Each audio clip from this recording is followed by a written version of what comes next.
Hello everyone, आप सभी का हमारे चैनल पे स्वागत है बच्चों। तो आप जिसकी डिमांड कर रहे थे वो चीज़ें लेके मैं आ चुका हूँ।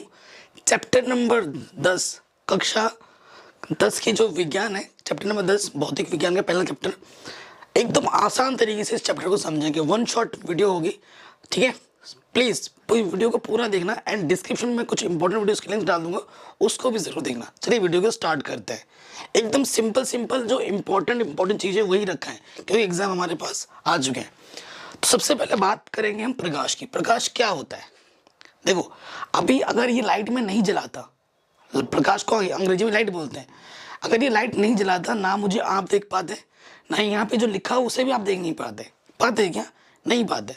तो प्रकाश क्या होता है? प्रकाश ऊर्जा का एक रूप है जिसकी मदद से हम किसी भी वस्तु को देख पाते हैं, ठीक है। तो प्रकाश क्या होता है समझ गए? एक ऊर्जा का रूप है जिसकी मदद से हम किसी भी वस्तु को देख पाते हैं, उसे हम क्या कहते हैं बेटा? प्रकाश कहते हैं। नाम क्या है चैप्टर का? प्रकाश का परावर्तन तथा अपवर्तन। नाम से ही इंपॉर्टेंट क्वेश्चन पता चल गए हैं आपसे एग्जाम में बेटा। या तो प्रकाश का परावर्तन पूछेगा या अपवर्तन पूछेगा, या फिर दोनों के नियम भी पूछ सकता है। तो इन दोनों में से एक टॉपिक तो 100% बड़े नंबर में आएगा ही आएगा, ये गारंटी है, ठीक।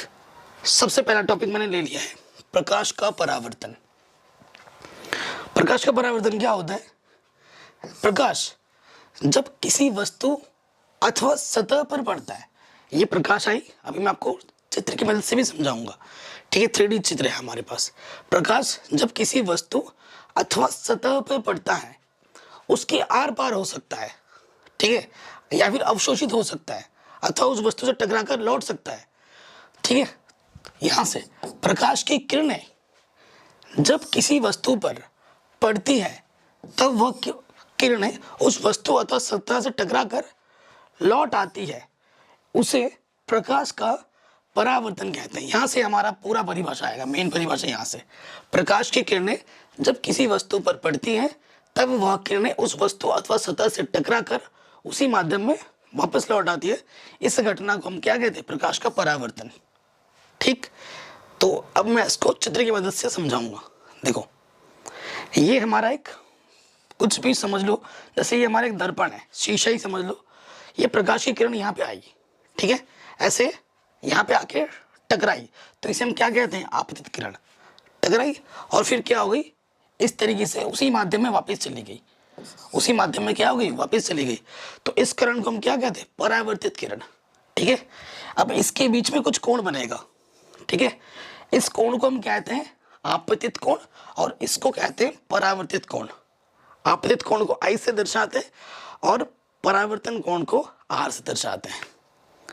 तो प्रकाश की किरण जब माध्यम से टकराकर वापस उसी माध्यम में वापस लौट जाती है तो इस घटना को प्रकाश का परावर्तन कहते हैं। सिंपल है कि नहीं? आराम से हो गया। अब इसके कुछ नियम हैं, ये नियम है प्रकाश के नियम।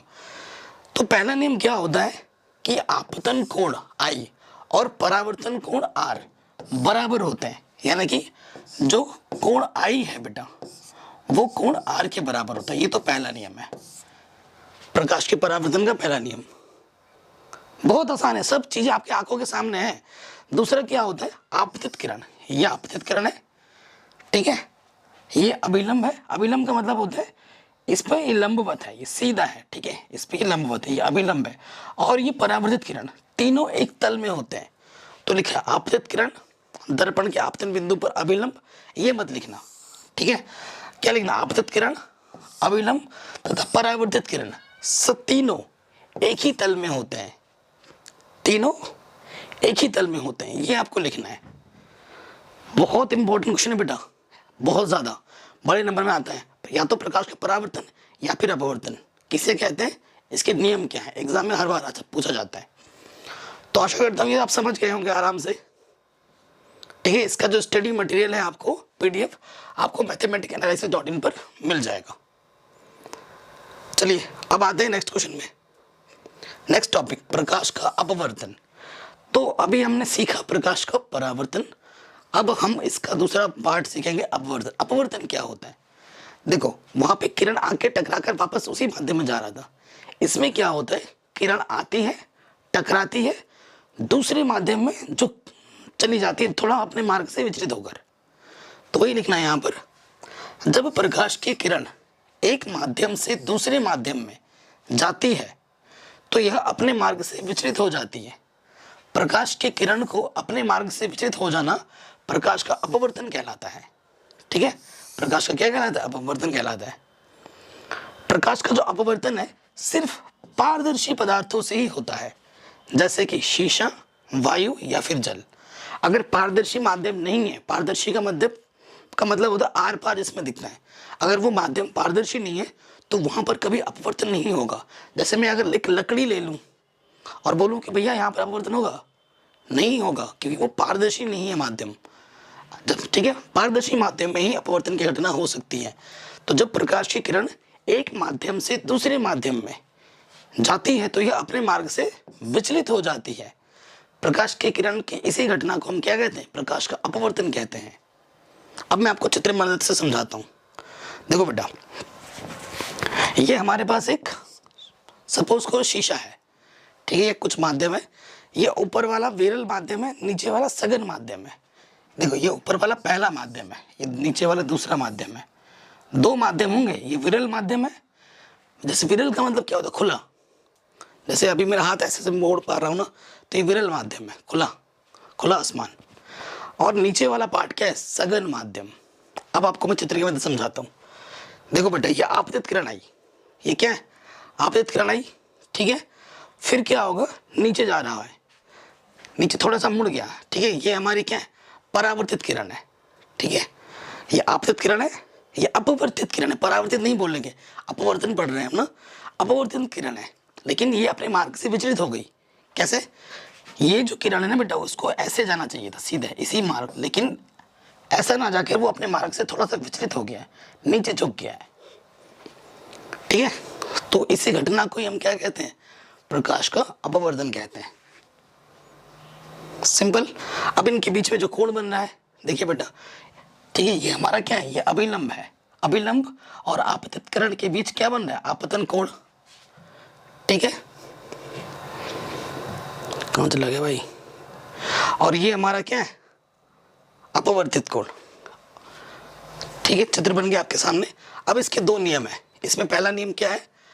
आपतित किरण, अपवर्तित किरण तथा आपतन बिंदु पर अभिलंब तीनों एक ही तल में होते हैं, एक ही तल में होते हैं। ये आपतित किरण, ये अपवर्तित किरण और ये अभिलंब, तीनों एक ही तल पर होते हैं।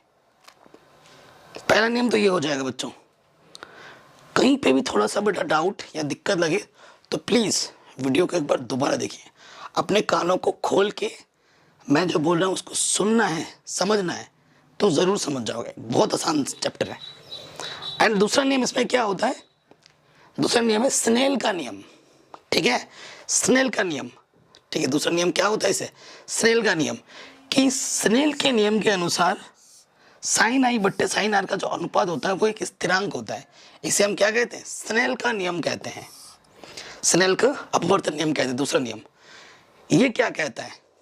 देखो, जब प्रकाश की किरण किन्हीं दो माध्यमों के सीमा तल पर तिरछी आपतित होती है तो आपतन कोण की ज्या तथा अपवर्तन कोण की ज्या, यानी कि साइन आई और साइन आर का जो अनुपात होता है वो एक नियतांक होता है। इसी को क्या कहते हैं? स्नेल का नियम कहते हैं। एक नंबर में या फिर दो नंबर में पूछा जाता है अलग से, स्नेल का नियम लिखिए, तो ये है स्नेल का नियम, ठीक है। तो ये होता है आपके अपवर्तन का दूसरा नियम, ठीक है बेटा। दोनों इंपॉर्टेंट क्वेश्चन आपके कवर हो गए स्टार्टिंग के 10 मिनट के अंदर। इसी टॉपिक से बहुत सारे क्वेश्चन बन जाते हैं। आगे बढ़ते हैं, नेक्स्ट टॉपिक, लेंस किसे कहते हैं? दो टाइप के लेंस होते हैं, एक उत्तल लेंस, एक अवतल लेंस, ठीक है। लेंस कितने होते हैं? दो टाइप के होते हैं। सो देखो बेटा,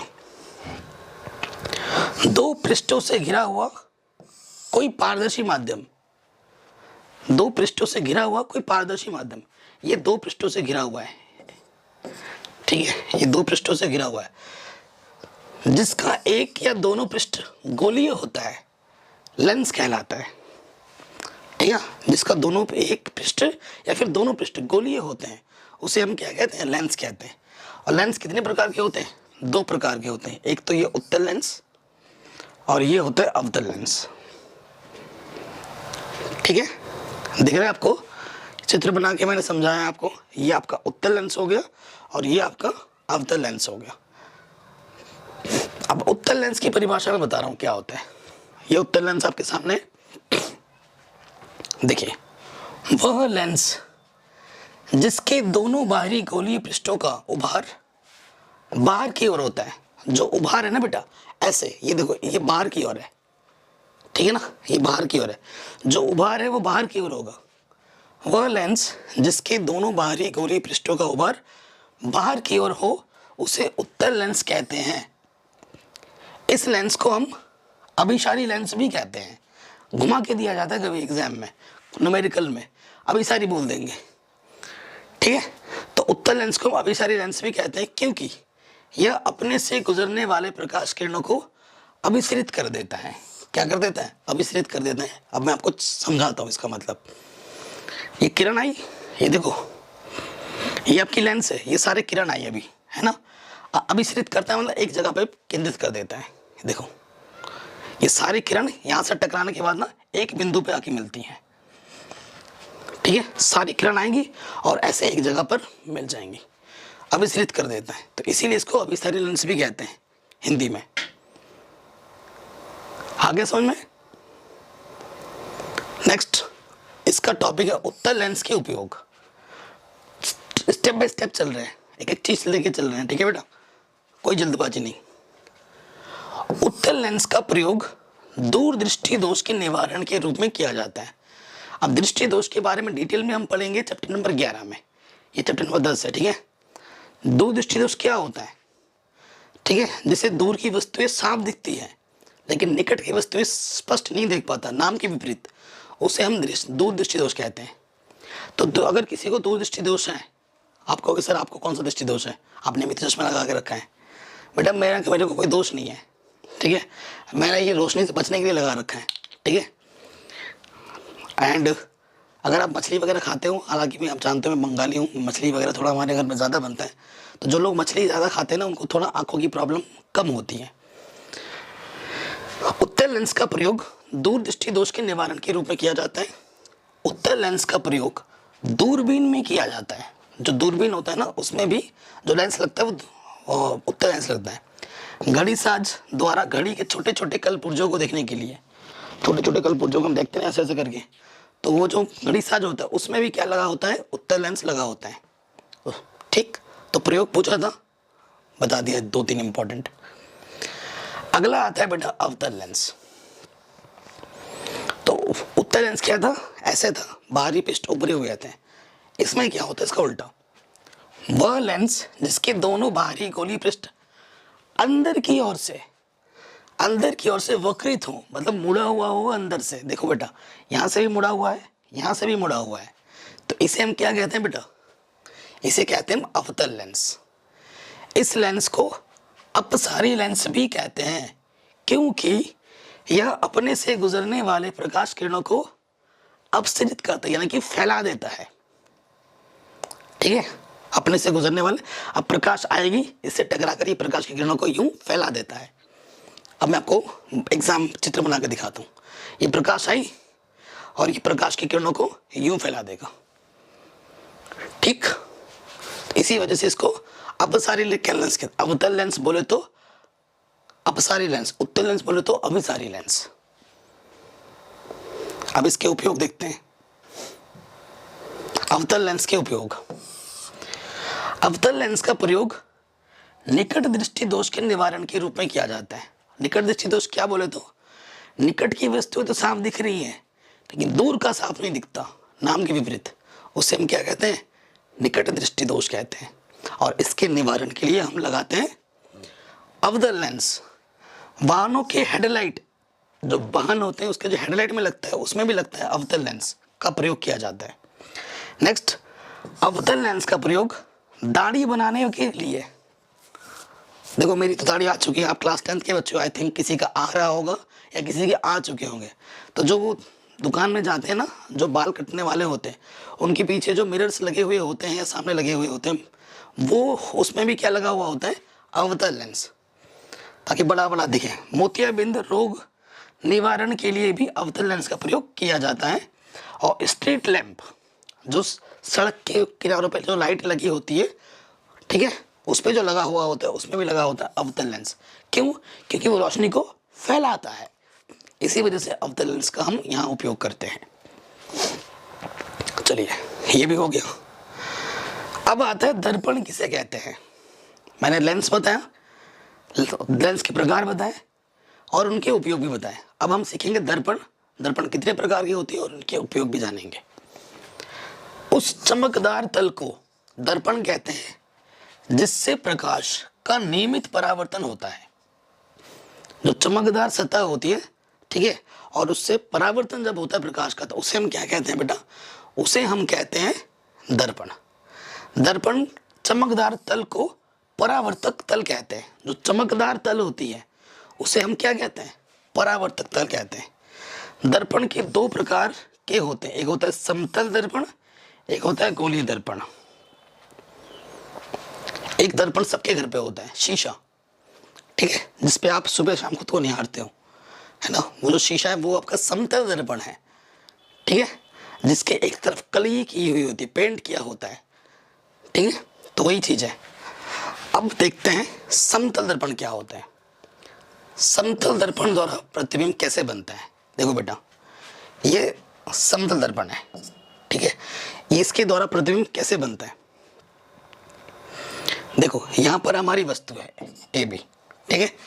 सो ये हम यहाँ पे देखेंगे इस तरफ, ठीक है, आईने में हम देख रहे हैं वस्तु।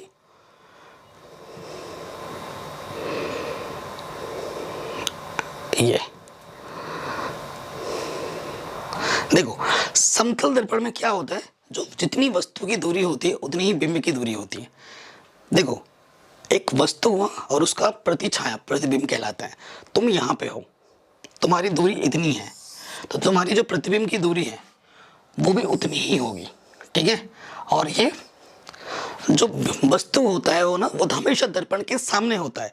ये दर्पण है, दर्पण के सामने रहेगा हमेशा वस्तु, ठीक है। तो यू इस तरफ होता है और यू हमेशा नेगेटिव में लिया जाता है। अभी चिन्ह परिपाटी आगे समझाऊंगा, फिर भी मैं बता दे रहा हूँ। बाई तरफ एक्स का मान क्या होता है? नेगेटिव होता है, और दाई तरफ एक्स का मान पॉजिटिव होता है। तो इस तरफ ये प्रतिबिंब है, ये इसका मान वी का मान क्या हो जाएगा? इसमें पॉजिटिव हो जाएगा, ठीक है। तो यहाँ इसमें क्या होता है? प्रतिबिंब आभासी एवं सीधा होता है। तुम जब देखते हो दर्पण में, तो तुम जैसे हो वैसे ही तुम्हें दर्पण में दिखता है, और सीधा होता है प्रतिबिंब, ठीक। उसके बाद प्रतिबिंब का आकार वस्तु के आकार के बराबर होता है। ये प्रतिबिंब का आकार है, सॉरी, ये वस्तु का आकार है, ये प्रतिबिंब का आकार है, उसके बराबर होता है, ठीक। प्रतिबिंब दर्पण के उतने पीछे बनता है जितने वस्तु के दर्पण से दूरी होती है।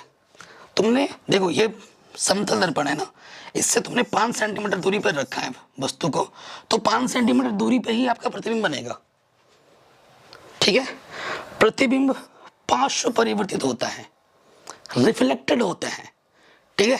तुमने देखा होगा, तुम दर्पण के सामने खड़े हो ऐसे, तुमने दायां कान पकड़ा है ऐसे, और तुम्हें आईने में क्या दिखेगा? कि तुमने बायां कान पकड़ा है, क्योंकि वो रिफ्लेक्टेड होता है, ठीक है। पार्श्व परिवर्तित, प्रतिबिंब पार्श्व परिवर्तित होता है। जो हम खड़े हैं ये हम वस्तु हैं, ठीक है, हमारी ये वस्तु है, और जो आईने में जो दिख रहा है वो हमारा प्रतिबिंब है, ठीक है, और वो होता है पार्श्व प्रतिबिंब। तो ये चीज आप समझ गए होंगे। देखो, पार्श्व परिवर्तन क्या होता है मैंने डिटेल में लिखा है। इसमें वस्तु का दायां भाग बायां प्रतीत होता है और बायां भाग दायां, ठीक है, वो चीज मैंने अभी बोल दी। तो ये चीज आप समझ चुके होंगे। अब आते हैं नेक्स्ट, गोलीय दर्पण। ये गोलीय दर्पण है, ठीक है। तो गोलीय दर्पण क्या होता है? गोलीय दर्पण का परावर्तक तल अंदर की ओर या बाहर की ओर वक्रित होता है। जो परावर्तक होता है ना, कली जिसमें होती है, या तो वो बाहर की ओर होगा या फिर वो अंदर की ओर होगा, परावर्तक जो तल होता है। तो ऐसा तल जिसका, ठीक है, अंदर की ओर या फिर बाहर की ओर होता है, उसे हम क्या बोलते हैं? गोलीय दर्पण बोलते हैं। गोलीय दर्पण का परावर्तक तल अंदर की ओर या बाहर की ओर वक्रित होता है। देखो, गोलीय दर्पण दो टाइप के होता है, एक होता है उत्तल दर्पण, एक होता है अवतल दर्पण। इस चैप्टर के बेटा न्यूमेरिकल एग्जाम में 5 नंबर में एक पूछा ही जाता है। दुनिया इधर से उधर हो जाए, एक न्यूमेरिकल 5 नंबर का आएगा ही आएगा। ठीक है, इसी वजह से इस चैप्टर के सारे उदाहरण जो आपके एनसीईआरटी में 4-5 उदाहरण है वो मैंने अलग से वीडियो बनाई है, और साथ ही साथ इसके पिछले 10 साल में जितने भी क्वेश्चन पूछे गए बोर्ड एग्जाम में उसके मैंने अलग से 2 वीडियो बनाई है, क्योंकि बहुत इंपॉर्टेंट है। ठीक है, उन क्वेश्चनों को मैं इसमें इंक्लूड नहीं किया है, क्योंकि अगर करता तो ये वीडियो 3 से 4 घंटे की बन जाती। उतना टाइम नहीं है, क्योंकि पहले ही बना रखा है, तो पहले इसको आप देख लीजिए। उसके बाद जो न्यूमेरिकल है बेटा उसको मैंने डिस्क्रिप्शन में लिंक में डाल दिया है, उसको उसके बाद देख लेना। ठीक, चलिए आगे बढ़ते हैं। पहले बात करेंगे अवतल दर्पण की। अवतल दर्पण क्या होता है? गोलीय दर्पण जिसका परावर्तक पृष्ठ अंदर की ओर अर्थात गोले के केंद्र की ओर वक्रित होता है। जो परावर्तक पृष्ठ होता है ना वो अंदर की ओर वक्रित होता है, तो उसे हम क्या कहते हैं? अवतल दर्पण कहते हैं। ठीक है, उसे हम क्या कहते हैं बेटा? अवतल दर्पण कहते हैं। और इसका उल्टा होता है उत्तल दर्पण में। अब देखो ये उत्तल दर्पण है, गोलीय दर्पण जिसका परावर्तक पृष्ठ बाहर की ओर, देखो बाहर की ओर वक्रित हो, उत्तल दर्पण कहलाता है। ठीक है, ये चीज आपके एनसीईआरटी में भी बनी पड़ी होगी। अब आते हैं नेक्स्ट टॉपिक, अवतल दर्पण के उपयोग और उत्तल दर्पण के उपयोग। इसके बारे में भी हम जानेंगे, क्योंकि एग्जाम पूछा था बोर्ड एग्जाम में। सबसे पहले आ जाते हैं अवतल दर्पणों के उपयोग के बारे में। ठीक, सामान्यतः टॉर्च, सर्च लाइट, टॉर्च सबके पास होगा, सबने देखा होगा। सर्च लाइट, जो बड़े बड़े लाइट सर्च लाइट होते हैं ना, सर्च लाइट वाहनों की हेडलाइट में प्रकाश का शक्तिशाली समांतर किरण पुंज प्राप्त करने के लिए किया जाता है वहाँ। ठीक है, उसके साथ साथ दंत विश्लेषक अवतल दर्पणों का उपयोग मरीजों के दांतों को बड़ा प्रतिबिंब देखने के लिए करते हैं। एक्चुअली अवतल दर्पण क्या करता है? प्रतिबिंब बड़ा बनाता है। ठीक है, छोटी चीजों को बड़ा दिखाता है वो। ठीक है, इन्हें प्रायः चेहरे के बड़ा प्रतिबिंब देखने के लिए शेविंग दर्पणों के रूप में भी उपयोग में किया जाता है। देखें, ये बंदा शेव कर रहा है ना दाढ़ी बनाने के लिए, ताकि बड़ा बड़ा दिखे। और देखो ये चिकित्सा दांत देख रहा है, तो ये जो है ना इसे, ये हमारा अवतल दर्पण है। ये देखो ये आपकी ऑडी कार है, इसके सामने जो ये हेडलाइट लगे हैं ये सब क्या है? अवतल दर्पण है। ठीक, सौर भट्टियों में सूर्य के प्रकाश को केंद्रित करने के लिए जो सौर पैनल होते हैं और जो सौर भट्टी होती है उसमें क्या होता है? ऊर्जा को एक जगह केंद्रित करने के लिए किसका उपयोग किया जाता है? अवतल दर्पण का उपयोग किया जाता है। नेक्स्ट टॉपिक आते हैं उत्तल दर्पणों के उपयोग। ये देखिए, ये दिख रहे हैं आपको? जो गाड़ी होती है, सबसे मेन चीज, मेरे पास भी कार है, आप लोगों के प्यार और आशीर्वाद से मैंने भी कार परचेज कर लिया था पिछले साल। तो कार में जो 2 ऐसे साइड में, एक इस तरफ और एक इस तरफ, 2 पीछे के दृश्य को देखने के लिए या होता है, पृष्ठ दृश्य को देखने के लिए लगा होता है। ये जो चीज होती है बेटा, ये किसका होता है? ये होता है उत्तल दर्पण का। क्योंकि उत्तल दर्पण क्या करता है? आभासी प्रतिबिंब बनाता है, छोटा प्रतिबिंब बनाता है, ताकि जो बड़ा सा क्षेत्र है वो आपके छोटे से आईने के अंदर आ जाए। तो इसी गुण के कारण इसका उपयोग किया जाता है। उत्तल दर्पणों का उपयोग सामान्यतः वाहनों में किया जाता है। इनमें ड्राइवर अपने पीछे के वाहनों को देख सकता है। उत्तल दर्पणों को इसलिए प्राथमिकता दी जाती है क्योंकि ये सदैव सीधा तथा छोटा प्रतिबिंब बनाते हैं। ड्राइवर को अपने पीछे के बहुत बड़े क्षेत्र को देखने के लिए समर्थ करता है। दुकानों में इनका इस्तेमाल सिक्योरिटी दर्पण के रूप में भी किया जाता है। ठीक है, दुकानों में भी सिक्योरिटी दर्पण, जो सीसीटीवी कैमरे में, यही उत्तल दर्पण लगा होता है। तो ध्रुव क्या होता है वो मैं आपको बताता हूँ। देखिए, ध्रुव बेसिकली क्या है? ये जो आपको दिख रहा है ना परावर्तक पृष्ठ, यहाँ से लेकर यहाँ तक, इसके बीच ये जो है ना, इसके बीचों बीच वाला पॉइंट एकदम, ये जो पॉइंट है इसे हम कहते हैं ध्रुव। ठीक है, और ध्रुव को हम P अक्षर से प्रदर्शित करते हैं। तो ये यहाँ लिखा भी हुआ है, गोलीय दर्पण के परावर्तक पृष्ठ। ठीक है, ये गोलीय दर्पण का ये परावर्तक पृष्ठ है, इसको बीचों बीच वाला पॉइंट, परावर्तक पृष्ठ के केंद्र को दर्पण का ध्रुव कहते हैं, और इसे P पी बिंदु से प्रदर्शित किया जाता है बच्चों। ठीक है, अब आप बात करेंगे मुख्य अक्ष, प्रिंसिपल एक्सिस जिसे हम कहते हैं, वो क्या होता है। तो ये जो अक्ष आप देख रहे हैं ना, ये जो लाइन है सफेद सफेद, ठीक है, तो यहाँ लिखा हुआ गोलीय दर्पण के ध्रुव तथा वक्रता त्रिज्या से गुजरने वाली एक सीधी रेखा को मुख्य अक्ष कहते हैं। ये जो सफेद सीधी रेखा है ना, ये जो सीधी रेखा है बेटा, इसे हम क्या कहते हैं, मुख्य अक्ष कहते हैं। ठीक है, ये डेफिनेशन याद कर लीजिएगा, लिख लीजिएगा, समझना ज़्यादा जरूरी है। ठीक है, एग्जाम में पूछे जाते हैं। अब आता है वक्रता केंद्र। वक्रता केंद्र किसे कहते हैं, गोलीय दर्पण का परावर्तक पृष्ठ एक गोले का भाग है। देखो ये जो परावर्तक पृष्ठ है, ये इतना mn परावर्तक पृष्ठ है, ये गोलीय एक गोले का एक भाग है। ठीक है, एक गोला है, ये देख सकते हैं वृत्त है, इसका एक भाग है। ठीक है, और इसका जो सेंटर है, इस गोले के जो केंद्र है ना, सी से प्रदर्शित करते हैं और इसे कहा जाता है वक्रता केंद्र। इस गोले का केंद्र गोलीय दर्पण का वक्रता केंद्र कहलाता है और सी से इसे निरूपित किया जाता है। ठीक, कोई दिक्कत नहीं। अब हम बात करेंगे वक्रता त्रिज्या। ठीक है, वक्रता त्रिज्या क्या होती है, तो बहुत आसान है।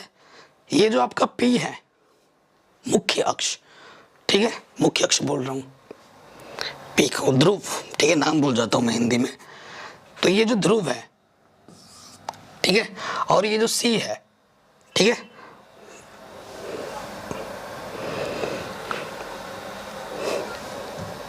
कहाँ चला जा रहा है भाई, ठीक है, और ये जो वक्रता केंद्र है आपका, ये जो ध्रुव है और ये जो वक्रता आपका क्या है, केंद्र है, इसके बीच की जो दूरी है ना बेटा, इसके बीच की दूरी, ये इसे हम कहते हैं वक्रता त्रिज्या। तो जो CP है उसे आप क्या कहोगे, वक्रता त्रिज्या CP। ठीक है, उसके बाद बात करते हैं वक्रता त्रिज्या, तो हो गया, वक्रता केंद्र भी बता दिया। अब हम बात करेंगे अपर्चर। अपर्चर क्या होता है, आपने बहुत सुना होगा कि इसका अपर्चर इतना है, उसका अपर्चर इतना है, अपर्चर को इतना करने पे वीडियो क्वालिटी, फोटो की क्वालिटी अच्छी आती है, सुना है कि नहीं। अपर्चर क्या होता है, द्वारक कहते हैं हिंदी में इसे। गोलीय दर्पण के परावर्तक पृष्ठतल की, परावर्तक ये वाला हिस्सा, ये देख रहे हैं ना, परावर्तक पृष्ठतल की वृत्ताकार सीमा रेखा, ये जो जितना भी परावर्तक पृष्ठ रेखा है यहाँ से लेकर यहाँ तक, ठीक है, ठीक है, परावर्तक सीमा रेखा का व्यास दर्पण का द्वारक कहता है। यहाँ से लेकर M से लेकर N तक ये हमारा अपर्चर है, ये हमारा द्वारक है, इसे MN से प्रदर्शित किया जाता है। ठीक, अब आते हैं मुख्य फोकस। ठीक है, मुख्य फोकस क्या है, मुख्य अक्ष पर वह बिंदु जहां मुख्य अक्ष के समांतर किरणें आकर मिलती या परावर्तित किरणें मुख्य अक्ष पर एक बिंदु से आती हुई महसूस होती है, ठीक है, वह बिंदु गोलीय दर्पण का मुख्य फोकस कहलाता है। तो ये जो पॉइंट है, ठीक है, ये हमारा मुख्य फोकस है। तो इसको मैं कैसे बोल सकता हूं, P और C के बीच वाला पॉइंट, ये हमारा मुख्य फोकस होता है। ठीक, नेक्स्ट आपका आ जाता है फोकस दूरी। तो फोकस दूरी क्या होता है, ध्रुव और मुख्य फोकस के बीच की दूरी फोकस दूरी कहलाती है। तो वही लिखा है यहाँ पर, गोलीय दर्पण के ध्रुव तथा मुख्य फोकस के मध्य की दूरी फोकस दूरी कहलाती है। ठीक है, इसे F द्वारा निरूपित किया जाता है। कोई दिक्कत, कोई परेशानी नहीं होगी। एक संबंध है, न्यूमेरिकल क्वेश्चन आता है, आगे मैंने करवा भी लिखा है कि जो वक्रता त्रिज्या होती है R में होती है, ठीक है, वो F की क्या होती है, दुगनी होती है, 2F के बराबर होती है, या फिर F बराबर क्या होता है, R/2। इस पर न्यूमेरिकल आएगा आगे चलकर, वो हम करेंगे। ठीक, इसे आप नोट कर लीजिएगा। आगे बढ़ते हैं। देखो ये चिन्ह परिपाटी का एक चीज है, ये हमारा क्या है, दर्पण है, ठीक है, और ये हमारी क्या है, वस्तु है। ध्यान से देखिएगा बेटा, वस्तु को हमेशा दर्पण के सामने रखा जाता है।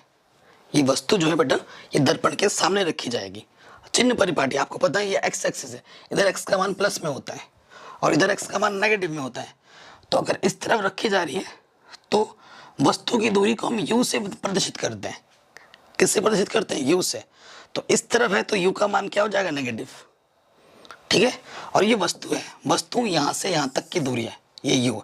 और ये जो वस्तु है इसकी ऊंचाई को हम एच कहते हैं, वस्तु की ऊंचाई, इसे हम लिखते हैं एच से। और ये वस्तु के प्रतिबिंब है, ये क्या है वस्तु का प्रतिबिंब। ये जो प्रतिबिंब है वस्तु का वो दर्पण से कितनी दूरी पर है, उसे हम v से प्रदर्शित करते हैं। ठीक है, ये वस्तु है, जैसे मैं खड़ा हूँ, मेरी छाया है, मैं जो हूँ यहाँ पर मेरे सामने दर्पण रखा है, मैं दर्पण से यहाँ दूरी पर हूँ, 5 सेंटीमीटर मान लेते हैं। तो ये u है माइनस के 5 सेंटीमीटर। और मेरा जो मैं जो बिंब हूँ, मेरी एक प्रतिबिंब होगी। ठीक है, ये प्रतिबिंब है, प्रतिबिंब की ऊंचाई को हम, प्रतिबिंब की ऊंचाई को, दूरी और ऊंचाई में अंतर है, ये प्रतिबिंब की ऊंचाई है, इसे हम एच डैश से प्रदर्शित करते हैं। और प्रतिबिंब दर्पण से कितने दूरी पर है उसे हम लिखते हैं v से। u क्या होता है, बिंब की दूरी।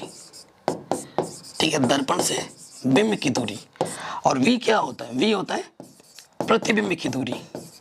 दूरी ध्यान रखिएगा, प्रतिबिंब की दूरी। ठीक है, h क्या है हमारे पास, वस्तु की ऊंचाई।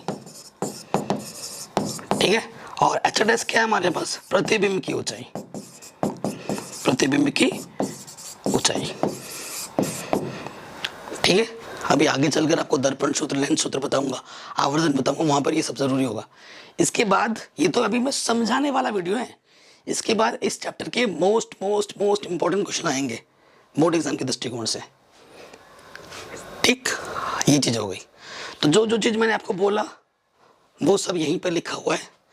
ठीक है, इस तरफ कुछ होगा तो वो दूरी प्लस में होगी, इस तरफ कुछ होगा तो वो दूरी माइनस में होगी। तो वही सब यहाँ पर लिखा हुआ है बड़े बड़े चीज़ों में, तो इसे आप छोड़ सकते हैं। ठीक है ना, ये सब छोड़ दीजिए, क्वेश्चन मैंने करा रखा है, टेंशन नहीं लेना है। अब ये टेबल है, इसे याद कीजिए। ये टेबल तो है ही है, इसे तो अब याद करेंगे ही करेंगे। इसके बाद जब न्यूमेरिकल करते हैं ना, बच्चे सोचते हैं सर आभासीप होगा, उल्टा होगा, बिंब बड़ा होगा, ये कैसे पता चलता है सर, हम कैसे कर लेंगे। तो इसके लिए भी मैंने चीज़ लिखी है, वो आगे आपको मिल जाएगा, न्यूमेरिकल में बहुत हेल्प करेगा, वो आगे आपको मिलेगा। थोड़ा सा सब्र रखिए, लेकिन जितना पढ़ा रहा हूँ सॉलिड पढ़ा रहा हूँ, सिंपल एंड स्वीट पढ़ा रहा हूँ, चीज़ों को हम ज़्यादा एक्सपेंड भी नहीं कर रहे और ज़्यादा शॉर्ट भी नहीं कर रहे हैं। ठीक, अब अवतल दर्पण द्वारा बिंब की विभिन्न स्थितियों के लिए प्रतिबिंब, अब वो एक टेबल में बना के मैंने आपको रखा है। अभी जो आपका चित्रण होता है ना, आलेख चित्रण, उसकी मदद से भी समझाऊंगा, टेंशन मत लीजिए। देखो, अगर बिंब की स्थिति अनंत पर हो, जो बिंब है, वस्तु है, वो अनंत पर रखा हो, तो प्रतिबिंब की स्थिति कैसी होगी, फोकस एफ पर, एफ बिंदु पर होगा। और जो प्रतिबिंब का आकार क्या होगा, अत्यधिक छोटा होगा। और प्रतिबिंब की जो प्रकृति होगी वो वास्तविक होगा और उल्टा होगा। तो अगर आप ध्यान से देखें, क्या ये अवतल दर्पण है, अवतल दर्पण में वास्तविक उल्टा, वास्तविक तथा उल्टा, वास्तविक तथा उल्टा, वास्तविक तथा उल्टा, लगभग सारे वास्तविक उल्टा हैं, एक केस को छोड़कर। जब आपका बिंब P और F के बीच में होगा, ठीक है, तब आपका जो प्रतिबिंब की प्रकृति होगी ना, वो आभासी होगी और सीधी होगी। ये एक्सेप्शनल है, इसको नोट करना, बाकी तो सब वास्तविक तथा उल्टा, वास्तविक तथा उल्टा। ये ट्रिक है दिमाग में रखने का। ठीक, अगर C से दूर होगा तो प्रतिबिंब की जो स्थिति होगी F तथा C के बीच में होगी, और जो प्रतिबिंब का आकार होगा वो छोटा होगा। ठीक है, अगर C पर होगा तो प्रतिबिंब की स्थिति भी C पर ही होगी। और देखो, C पर है, प्रतिबिंब भी C पर है, तो साइज समान होगा ना, समान साइज का होगा। C तथा F के बीच में अगर होगा बिंब की स्थिति, तो प्रतिबिंब की स्थिति C से दूर होगी और प्रतिबिंब का जो आकार होगा वो बहुत बड़ा होगा। ठीक है, अगर F पर है बिंब की स्थिति, तो प्रतिबिंब की स्थिति अनंत पर होगी, अनंत पर होगी। इसी वजह से जो प्रतिबिंब का आकार होगा बहुत ज्यादा बड़ा होगा, बहुत ही ज्यादा बड़ा, अत्यधिक बड़ा। और P तथा F के बीच जब होगा तो प्रतिबिंब की स्थिति दर्पण के पीछे होगी भाई। ठीक है, और प्रतिबिंब का जो आकार होगा वो विवर्धित बड़ा होगा। ठीक है, ये टेबल आप कॉपी में लिख लीजिएगा। ठीक, अब मैं आपको ये सब चीजें समझा रहा हूं कि कैसे क्या होगा। जो चीज़ मैंने बोला ना, बिंब की स्थिति अगर अनंत पर होगी, देखो ये जो एक एक नंबर मैंने टेबल बनाया ना, अब इस टेबल के अनुरूप मैं आपको समझाऊंगा कि अगर बिंब अनंत पर है, प्रतिबिंब जो हमारा है अनंत पे हो, तो कैसे कैसे क्या बनेगा। देखो अवतल दर्पण का तो सब कुछ हमने हम देख लिया है ना। अब बारी है उत्तल दर्पण की। ठीक है, तो पहले मैंने आपको टेबल लिखवा दिया, ज़्यादा ज़रूरी है। देखो दो चीज़ है, अगर बिंब की स्थिति ना बेटा अनंत पर होगी, तो प्रतिबिंब की जो स्थिति होगी बेटा फोकस पर दर्पण के पीछे होगी, और जो प्रतिबिंब का आकार होगा वो अत्यधिक छोटा होगा। प्रतिबिंब का आकार बहुत छोटा होगा, और प्रतिबिंब की प्रकृति कैसी होगी, आभासी, सीधा। अगर इन शॉर्ट अगर कभी भी उत्तल दर्पण का क्वेश्चन आता है, तो प्रतिबिंब की प्रकृति हमेशा लिखना है आभासी तथा सीधा, आभासी तथा सीधा। ठीक है, प्रकृति में अगर बिंब की स्थिति अनंत तथा दर्पण के ध्रुव के बीच में हो, तो क्या होगा, प्रतिबिंब की स्थिति P तथा F के बीच दर्पण के पीछे होगी, और प्रतिबिंब का जो आकार होगा बिंदु के आकार का छोटा होगा, और प्रतिबिंब की प्रकृति आभासी तथा सीधी होगी। ठीक है, ये चीज है। मेन चीज क्या है बच्चों, मेन चीज पता क्या है, ये याद करना, क्योंकि एग्जाम में ये आता है प्रतिबिंब की प्रकृति। और किरण आरेख आपको बनाना आना चाहिए।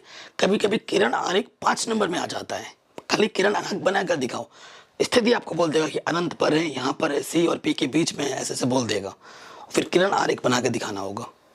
लेकिन जब न्यूमेरिकल करोगे प्रतिबिंब की प्रकृति पूछेगा, तो अगर उत्तल दर्पण का क्वेश्चन है हमेशा आभासी तथा सीधा। ठीक है, ये चीज ध्यान रखना है। अब हमारा जो टॉपिक है बच्चों वो है दर्पण सूत्र। देखो बेटा एग्जाम में दर्पण सूत्र और लेंस सूत्र पे क्वेश्चन आते हैं। दर्पण यानी कि उत्तल दर्पण, अवतल दर्पण। ठीक है, लेंस यानी कि उत्तल लेंस और अवतल लेंस, क्वेश्चन जरूर आएंगे। देखो एक चीज नोट कर लेना, उत्तल दर्पण या फिर उत्तल लेंस की फोकस दूरी हमेशा धनात्मक होती है। अवतल लेंस या फिर अवतल दर्पण की फोकस दूरी हमेशा माइनस में होती है। चाहे क्वेश्चन में लिखा हो या नहीं ना लिखा हो, ये आपको हमेशा समझना होगा। ठीक, तो दर्पण सूत्र क्या होता है, 1/f बराबर होता है 1/v प्लस 1/u। इस ये होता है दर्पण, दर्पण में प्लस होता है, और यही चीज लेंस के लिए जब पूछी जाएगी तो प्लस की जगह यहाँ पर माइनस हो जाएगा। यही फर्क होता है, बाकी सब सेम है, प्लस और माइनस का फर्क है। v बता चुका हूँ, v क्या होता है, प्रतिबिंब की दूरी। u क्या होता है, वस्तु की दूरी, किससे, दर्पण से। और f क्या होता है, फोकस दूरी। ठीक है, तो कभी कभी एग्जाम में आ जाता है दर्पण सूत्र लिखिए और मानकों का अर्थ भी बताइए। मानकों मतलब ये f क्या है, v क्या है, u क्या है।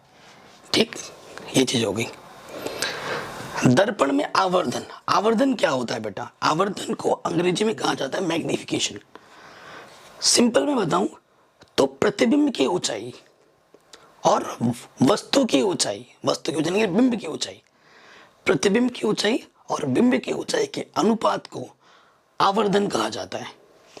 देखो ये सूत्र है, आवर्धन को m से लिखा जाता है। m बराबर क्या होता है, प्रतिबिंब की ऊंचाई बट्टे का मतलब अनुपात और बट्टे बिंब की ऊंचाई। ठीक है, प्रतिबिंब की ऊंचाई तथा बिंब की ऊंचाई के अनुपात को आवर्धन कहते हैं, ये लिख सकते हो। और m बराबर होते हैं h'/h। तो वही चीज यहाँ लिखा है, किसी वस्तु के वास्तविक आकार को बदलने बिना उसको अपने वास्तविक आकार से बड़ा दिखना आवर्धन कहलाता है। ठीक है, दूसरे शब्दों में प्रतिबिंब की ऊंचाई और बिंब की ऊंचाई के अनुपात को हम आवर्धन कहते हैं, ऐसे लिख सकते हैं। इसे हम m से प्रदर्शित करते हैं। ठीक है, और जब बात होगी दर्पण की, अभी हमारे पास क्या है बेटा, m तो h'/h है ही है। ठीक है, और क्या होता है v और u के पदों में, ये होता है -v/u के बराबर। ठीक है, ये भी मेरा आवर्धन है और ये भी मेरा आवर्धन है। दोनों को अगर कंबाइन फॉर्म में लिखूं तो आवर्धन बराबर क्या होता है, h'/h बराबर -kv/u।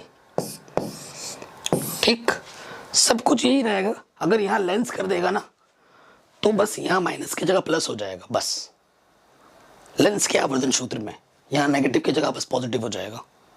इतना सा फर्क है लेंस के लिए, बाकी सब कुछ सेम है। कोई डाउट, कोई दिक्कत नहीं होगी। अब देखो कुछ चीज़ें आप लोगों के लिए छाट छाट के लाया हूँ जो कि न्यूमेरिकल में आपको बहुत हेल्प करेगी। ठीक है, फिर से बोल रहा हूँ बेटा, न्यूमेरिकल मैंने ऑलरेडी करा रखे हैं एनसीईआरटी के भी, और एनसीईआरटी के बाहर जो बोर्ड एग्जाम में पूछे गए क्वेश्चन है उनको भी मैंने करा रखा है। तो इस वीडियो को जैसे ही ख़त्म करो, डिस्क्रिप्शन में जितने भी लिंक्स है वो ज़रूर चेक कर लेना। आपसे हाथ जोड़ के निवेदन करता हूँ, प्लीज़ बेटा ज़रूर करना। तो पहले कुछ नोट क्या है, देखो, अगर आवर्धन का मान माइनस में आता है, ऋणात्मक आता है, ठीक है, माइनस में, तो प्रतिबिंब वास्तविक होता है।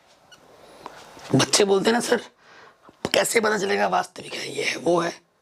एक तो तरीका है अवतल लेंस, उत्तल लेंस, अवतल दर्पण, उत्तल दर्पण, वो तो है ही है। मैं एम की मदद से भी आप पता कर सकते हो। अगर एम का मान माइनस में है तो प्रतिबिंब वास्तविक होता है। यदि एम का मान धनात्मक यानी प्लस में है तो प्रतिबिंब आभासी बनता है। यदि m का मान प्लस का 1 है तो प्रतिबिंब का आकार बिंब के आकार के बराबर होगा। जितना प्रतिबिंब का आकार होगा उतना ही बिंब का आकार होगा। ठीक है, अगर देखो, अगर प्रतिबिंब की ऊंचाई बिंब की ऊंचाई से बड़ी है, ठीक है, यानी कि जो आवर्धन है 1 से अगर बड़ा मान आता है, जैसे मान लो m का मान 2 आ गया, तो प्रतिबिंब का आकार बिंब से बड़ा होगा। ठीक है, एच डैश का मान h से बड़ा होगा। अगर m का मान 1 से छोटा आता है, 1 से छोटा आता है, तो प्रतिबिंब का जो आकार होगा एच डैश वो h से छोटा होगा। ये कुछ केस है, इस पर आपका बहुविकल्पी प्रश्न भी बन सकता है। ठीक है, अभी एक छोटा सा क्वेश्चन लिया है मैंने। ठीक है, छोटा सा ही क्वेश्चन है। क्वेश्चन क्या बोल रहा है बेटा, क्वेश्चन बोल रहा है 15 सेंटीमीटर फोकस दूरी के किसी उत्तल दर्पण से कोई बिंब 10 सेंटीमीटर दूरी पर रखा है। क्या है यहाँ पर, बिंब बोला है, प्रतिबिंब नहीं बोला है, बिंब बोला है। प्रतिबिंब की स्थिति प्रकृति ज्ञात कीजिए। प्रकृति मैं नहीं लिखूंगा बेटा, प्रकृति तुम कमेंट में बताओगे क्या होगा। ठीक है, अगर तुमने अभी तक सीखा है तो तुम मुझे कमेंट करके जरूर बताओगे। ठीक है, तो ये चीज़ आपके लिए छोड़ रहा हूँ ताकि थोड़ा अपना दिमाग घिसो, सब चीज़ मेरे पे मत छोड़ दो। अगर आपने अभी तक पढ़ के आए हो तो प्रकृति मुझे इस क्वेश्चन का क्वेश्चन नंबर डाल के लिखना है कमेंट करके, देखता हूँ कौन कौन बच्चा सही लिख पाता है। बाकी न्यूमेरिकल जितने भी मैंने करा रखे हैं ना, जो लिंक्स मैंने दिया डिस्क्रिप्शन में, उन सभी क्वेश्चन में प्रकृति क्या होगा वो सब लिख रखा है, टेंशन मत लेना। तो सबसे पहले लिखेंगे दिया है क्या है, फोकस दूरी दे रखी है। ठीक है, फोकस दूरी को f से प्रदर्शित करते हैं। f दे रखा है 15 सेंटीमीटर। अच्छा, प्लस में ही लेंगे क्योंकि उत्तल दर्पण की फोकस दूरी प्लस में होती है। चलो भैया, फिर बिंब की दूरी और क्या दे रखा है, बिंब की दूरी, बिंब की दूरी यानी कि u 10 सेंटीमीटर दे रखा है। u हमेशा माइनस में होगा क्योंकि बिंब दर्पण के सामने है और सामने है यानी कि नेगेटिव में है। तो ये लिखा प्लस में है लेकिन लिखेंगे यहाँ माइनस में। तो हमें प्रतिबिंब की दूरी नहीं पता, प्रतिबिंब की दूरी नहीं पता, बिल्कुल सही बात है, नहीं पता हमें, यानी कि v हमें नहीं पता। ठीक है, v निकालना है और हमें निकालना है आवर्धन। ठीक है, आवर्धन m निकालना है, ये सब चीज़ें हमें ज्ञात करनी है। ठीक है, चलिए ज्ञात करते हैं। सबसे पहले दर्पण का क्वेश्चन है तो यहाँ लिखेंगे दर्पण सूत्र से। ठीक है, दर्पण सूत्र से 1/f बराबर होते हैं 1/v + 1/u। f का मान दे रखा है 15, 1/15। v हमें निकालना है और u का मान दे रखा है -10। ठीक है, तो देखो बेटा 1/15 प्लस इंटू माइनस क्या हो जाएगा, माइनस। ये भाई साहब 10 लिखना था। ठीक है, तो माइनस का इधर आके क्या हो जाएगा बच्चों, प्लस का हो जाएगा। यहाँ से लॉसअप आ जाएगा 15 दूनी 30, 15 दूनी 30, 2 1 कम 2, 10 तिया 30, 3 1 कम 3, 1/v। थोड़ा आगे हल करते हैं, 2 और 3 5, 5/30, यहाँ आ जाएगा 1/v। 5 एकम 5, 5 छंग 30, तो v कम v, 6 कम 6, 6 सेंटीमीटर। तो प्रतिबिंब की दूरी प्लस में है v, प्लस मतलब पीछे उस तरफ, तो प्रतिबिंब की दूरी दर्पण के पीछे 6 सेंटीमीटर दूर बनेगी। ठीक है, ये आपको लिखना है, ये लिख दोगे आप जो मैंने बोला बेटा, आराम से लिख दोगे। अब हमें निकालना है बच्चों आवर्धन। क्या निकालना है? आवर्धन। ठीक है, हमें क्या निकालना है? आवर्धन निकालना है। चलिए आ जाते हैं आवर्धन। कमेंट कर देना बेटा प्रकृति, आवर्धन m बराबर क्या होता है? ठीक है, क्या होता है? माइनस के b बट्टा u। b का मान अभी आपने निकाला, अच्छा है, और u का मान क्वेश्चन में दे रखा है माइनस के 10। ये कटा 2 3 6 2 5 10, तो आवर्धन का मान होगा 3/5। ये भी आंसर आ गया। और नेक्स्ट मैंने आप लोगों के लिए छोड़ा प्रकृति। कमेंट करके बताओ किसकी प्रकृति क्या होगी बेटा। तो नेक्स्ट क्वेश्चन क्या बोल रहे हैं बच्चों? कह रहे हैं कोई अवतल दर्पण के अपने सामने 10 सेंटीमीटर दूरी पर रखे किसी बिंब का 3 गुना आवर्धित बड़ा प्रतिबिंब, बड़ा वास्तविक प्रतिबिंब बनाता है। प्रतिबिंब दर्पण से कितनी दूरी पर रखा हुआ है, ये चीज आपको ज्ञात करनी है। तो सबसे पहले देखो बेटा क्या दिया हुआ है, अवतल दर्पण है, ये ध्यान रखना। हमें क्या दिया है बेटा? कोई अवतल दर्पण अब सामने 10 सेंटीमीटर रखे किसी बिंब का 3 गुना आवर्धित प्रतिबिंब बनाता है। कोई वस्तु है जो अवतल दर्पण के सामने पर रखी हुई है, तो वस्तु की दूरी दे रखी है वो u, क्या दे रखी है? -10 सेंटीमीटर दे रखी है। और हमें दे रखा है आवर्धन, क्या दे रखा है बेटा? आवर्धन m दे रखा है। कितना गुना प्रतिबिंब, कितना गुना बनाती है? 3 गुना प्रतिबिंब बनाती है, बड़ा प्रतिबिंब बनाती है। तो आवर्धन अवतल दर्पण के केस में माइनस में लिया जाता है। ठीक है, तो 3 गुना प्रतिबिंब बनाती है, -3 दे रखा है। उसके बाद हमें निकालना है प्रतिबिंब दर्पण से कितनी दूरी पर है, यानी कि v हमें ज्ञात करना है, हमें v ज्ञात करना है। आप जानते हैं बच्चों, पर क्वेश्चन बहुत ही सिंपल है। आवर्धन, आवर्धन जो m होता है वो सूत्र होता है माइनस के v/u के बराबर। क्वेश्चन में m के बराबर मान दे रखे -3, ठीक है, और माइनस v का मान हमें ज्ञात करना है और u का मान हमें दे रखा है -10। तो 10 से 10 कैंसिल, 10 3 30, 3 गुणा हो जाएगी ना, बट्टे पे गुणे में आ जाएगा 10 3 30। तो जो v का मान होगा, ठीक है, v का मान कितना होगा? -30 सेंटीमीटर होगा। माइनस चिन्ह ये प्रदर्शित करता है कि जो प्रतिबिंब की दूरी होगी वो भी दर्पण के सामने होगी, ठीक है, सामने बनेगी, -30 सेंटीमीटर। ये आपका आंसर आ जाएगा। सिंपल।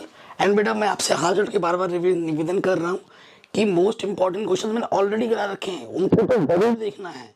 ये तो कुछ भी नहीं है, ये तो एक हाथ करा रहा हूँ कि ऐसे कुछ नया करके, ठीक है। लिंक्स मैंने डाल रखे हैं डिस्क्रिप्शन में, जरूर देखना। आगे हम कुछ नोट्स की बात करें।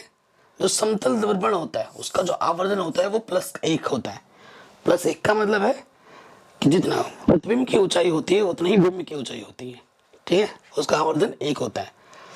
प्लस साइन का प्लस साइन आभासी प्रतिबिंब दर्शाता है, ठीक है, ये ध्यान रखना। उसके बाद यदि m का मान पॉजिटिव है तो दर्पण, तो अगर m का मान पॉजिटिव है और m का मान 1 से कम है तो दर्पण उत्तल होगा, ये भी ध्यान रखिए। अगर m का मान पॉजिटिव है और m का मान 1 से ज्यादा है तो दर्पण अवतल होगा, ठीक है, ध्यान रखना है। यदि m का मान नेगेटिव है तो भी दर्पण हमारा क्या होगा? अवतल होगा, जैसे अभी अपने क्वेश्चन किया था। अब हम आते हैं लेंस सूत्र पर। अभी हम दर्पण सूत्र पढ़ रहे थे, अभी हम पढ़ेंगे लेंस का सूत्र। लेंस सूत्र में क्या होता है, मैंने बोला था 1/f बराबर होता है 1/v माइनस 1/u। बस यहाँ पर माइनस आ जाता है, प्लस की जगह पे माइनस, बाकी तो वही है। f क्या होता है? फोकल दूरी। u क्या होता है? बिंदु की दूरी। और v क्या होता है? प्रतिबिंब की दूरी, ठीक है, फिक्स है ये चीज। लेंस में आवर्धन, आवर्धन वही चीज है, प्रतिबिंब की दूरी और बिंब की दूरी के अनुपात को हम क्या कहते हैं? आवर्धन कहते हैं। और ये सूत्र हो जाएगा m = v/u। वहां पर माइनस था दर्पण वाले सूत्र में, यहाँ पर प्लस हो जाएगा। ठीक है, मैंने पहले ही बता रखा था। तो ये होता है m बराबर एच प्लस अपॉन एच, और ये किसके बराबर हो जाएगा, प्लस के भी अपॉन यू। लेंस द्वारा उत्पन्न या निर्मित आवर्धन प्रतिबिंब की दूरी तथा बिंब की दूरी, ठीक है, के अनुपात को हम आवर्धन कहते हैं। प्रतिबिंब की दूरी तथा बिंब की दूरी के अनुपात को हम क्या कहते हैं, आवर्धन कहते हैं। अब मैंने आपके लिए बोला था कि बेटा एक नंबर में या फिर 2 नंबर में ना हर साल एक न्यूमेरिकल आता है, हर साल। और वो संबंध कभी कभी ऐसे पूछ देता है कि वक्रता त्रिज्या और फोकस दूरी में क्या संबंध है। लिखिए, तो जो वक्रता त्रिज्या होती है, आर बराबर क्या है बेटा, वक्रता त्रिज्या।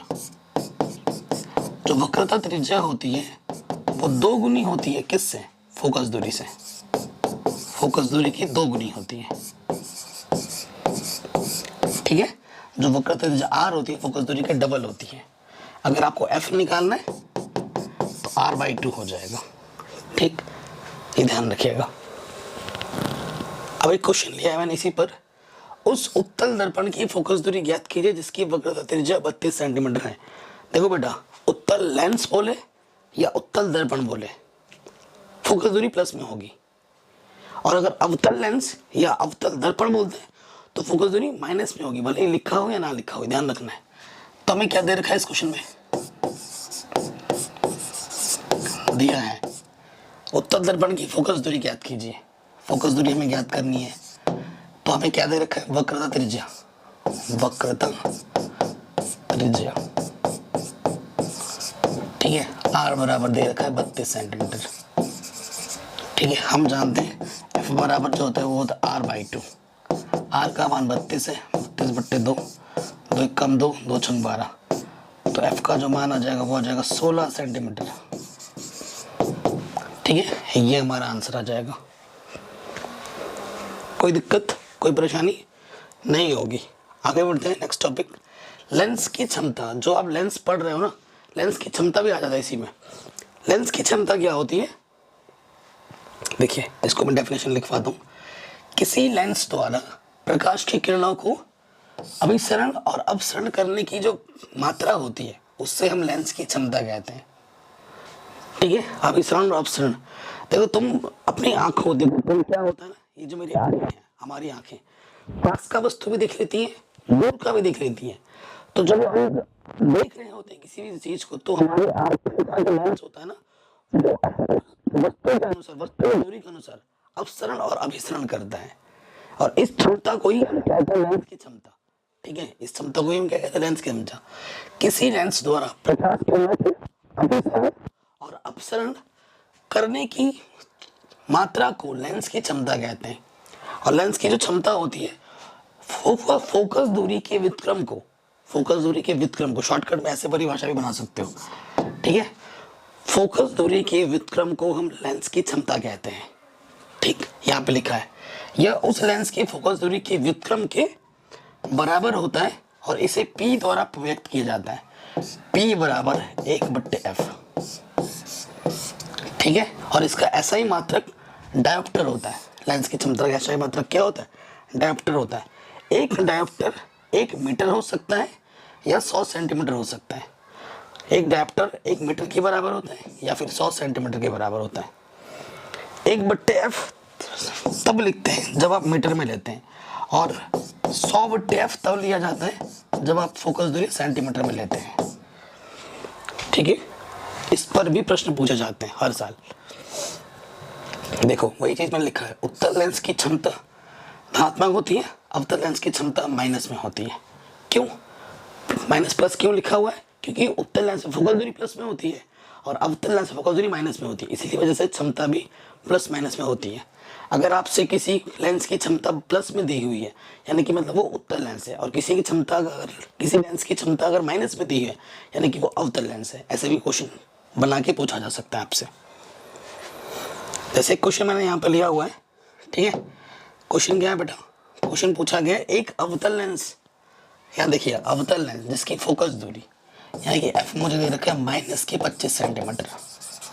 तो इसकी क्षमता ज्ञात करनी है। क्षमता हम जानते हैं P ज्ञात करना है, और P बराबर होता है 100/f। कब, जब फोकस दूरी सेंटीमीटर में दे रखी हो। तो 100 फोकस दूरी का मान है माइनस की 25, 25 चौके 100 माइनस है, तो यह जाएगा माइनस के 4 डायोप्टर। ठीक है, माइनस के 4 डायोप्टर आ जाएगा। ये भी हो गया। अब उस उत्तल लेंस की फोकस दूरी ज्ञात कीजिए। उस उत्तल लेंस की जिसकी फोकस दूरी 40 सेंटीमीटर है, यानी कि एफ आपको दे रखा है 40 सेंटीमीटर। ठीक है, इस लेंस की क्षमता क्या होगी? लेंस की क्षमता P बराबर होता है 100/f सेंटीमीटर में।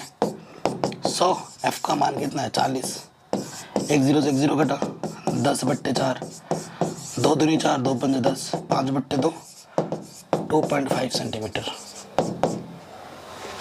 अरे यार सेंटीमीटर लिख दिया, लेंस की क्षमता है ना, तो क्या आ जाएगा डायोप्टर। ठीक है, चलिए आगे बढ़ते हैं। अपवर्तनांक की बात करते हैं। अपवर्तनांक क्या होता है? व्हाट इज अपवर्तनांक? अपवर्तनांक होता है दो माध्यम का अनुपात। ठीक है, मैं बता रहा हूं, दो माध्यम है आपके पास, ये माध्यम 1 है, ये माध्यम 2 है, ये प्रकाश की किरण आ रही है। प्रकाश की किरण सपोज करो ये विरल माध्यम है, ये कौन सा माध्यम? विरल। और ये आपका कौन सा माध्यम है? सघन माध्यम। ठीक है, प्रकाश की जो किरण है वो विरल माध्यम से आई और ये सघन माध्यम में गई, तो दो चीजों से गुजरती हुई गई। तो विरल माध्यम और सघन माध्यम का जो अनुपात होता है ना, दो माध्यम के बीच का जो अनुपात होता है उसे हम अपवर्तनांक कहते हैं। सिंपल शब्दों में मैं बताऊं, जब प्रकाश की किरण किन्हीं दो माध्यमों के सीमा तल पर तिरछी आपतित होती है तो आपतन कोण आई की ज्या साइन तथा अपवर्तन कोण की ज्या का अनुपात एक नियतांक होता है। इसी स्थिरांक के मान को पहले माध्यम के सापेक्ष दूसरे माध्यम का अपवर्तनांक कहते हैं। ठीक है, इसे आप प्रॉपर पूरा लिख सकते हैं। और एन बराबर इसे बोला जाता है C/V। ठीक है, जो C होती है आपकी वो होता है प्रकाश की चाल, प्रकाश की चाल विरल माध्यम में, निर्वात में भी बोल सकते हैं, विरल माध्यम में, निर्वात में भी बोल सकते हो। और V क्या होता है? प्रकाश की चाल, प्रकाश की चाल सघन माध्यम में। ठीक है, और जो N है ना, ये अपवर्तनांक को इससे प्रदर्शित किया जाता है। N होता नहीं है, N की तरह लिखते हैं, ईटा बोला जाता है इसे। ठीक है, और इसका कोई मात्रक नहीं होता। ये भी एग्जाम में आता है, क्या अपवर्तनांक का कोई मात्रक है? तो आप कहेंगे नहीं। ठीक है, आपसे 4 ऑप्शन दिया जाएगा, अपवर्तनांक का मात्रक क्या है? तो अपवर्तनांक का मात्रक कुछ भी नहीं होता, ये भी ध्यान रखना है। ठीक, कुछ जैसे जो वायु का अपवर्तनांक होता है वो इतना होता है। ठीक है, क्राउन कांच का इतना होता है, तो लिए रखें। बर्फ का अपवर्तनांक 1.31 होता है, जल का आपका 1.33 होता है, एल्कोहल का 1.36 होता है, केरोसिन का आपका 1.44 होता है। तो ये आप कॉपी में कुछ लिख सकते हैं। क्या होता है इस पर आपसे MCQ पूछते, बहुविकल्पिक प्रश्न पूछ दें, है ना, तो इसे एक बार कॉपी में लिख लीजिएगा और 1-2 बार पढ़ लीजिएगा।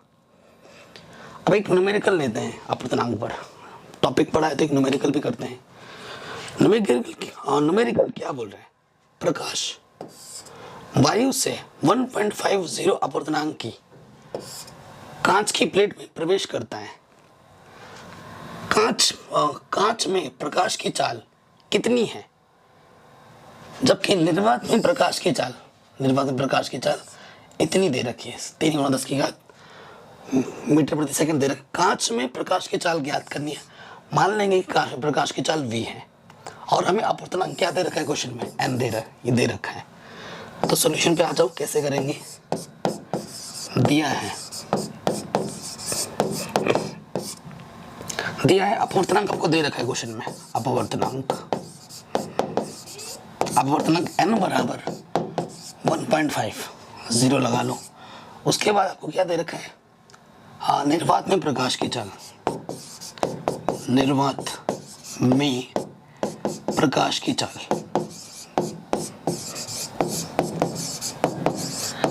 ठीक है, C बराबर दे रखा 3×10⁸ मीटर प्रति सेकंड। आपसे क्या बोला गया है? कांच में प्रकाश की चाल ज्ञात कीजिए। कांच में प्रकाश की चाल ज्ञात करो। यानी कि v ज्ञात करना है आपको। ठीक है, कोई दिक्कत वाली बात नहीं है। अब आप जानते हैं अपवर्तनांक n बराबर क्या होता है, c बट्टे v। c क्या होता है, निर्वात हमेशा ऊपर रहेगा और बाकी जो सघन माध्यम है वो नीचे रहेगा।